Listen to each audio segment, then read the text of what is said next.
ఇదేం కష్టం సార్, ఇదేం బాధ, ఇది ఏడ ఉందామంటే జాగా లేదు, ఏం లేదు, ఏడ వండుకోరు, ఏడ లేదు. ఆ రైతులకు ఏమన్నా ఉన్నదా సార్? ఏమన్నా ఉన్నదా? రైతులకు ఏమన్నా మేలున్నదా?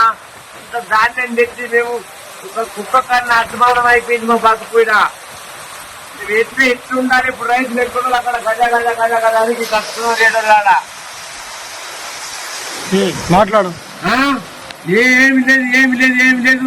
మార్కెట్ చైర్మన్ అంటాడు, ఇట్లున్నది గట్టున్నది అంటాడు. ఏమున్నది? మార్కెట్ చైర్మన్ ఇంత ఆదాయం ఏడే పెట్టుకుంటాడు? ఎక్కడ పెట్టుకుంటాడు? మార్కెట్ చైర్మన్ ఇంత ఆదాయం ఎక్కడే పెట్టుకుంటాడు? మార్కెట్కి ఏమో ఆదాయం లేదా? గోదాము కట్టించడానికి లేదా? రైతులకేమో ఇసాంటి పవరం లేదా? ఒక నీళ్ళ ఆదాయం ఉన్నదా? ఏం ఆదాయం ఉన్నది? ఏమున్నది రైతుకు? ఇంత కష్టపడి ఇంత పండించి ఎన్నో కష్టాలకెళ్ళి మేము వీడికి వచ్చి తెచ్చిపోతే మాకు మన్ను గతి అవుతుంది. మమ్మల్ని కుక్కకున్న ఇల్లు ఉన్నది, కుక్కకున్నది ఇల్లు కానీ మాకు ఇల్లు లేకుండా చెప్తున్నాడు రైతు.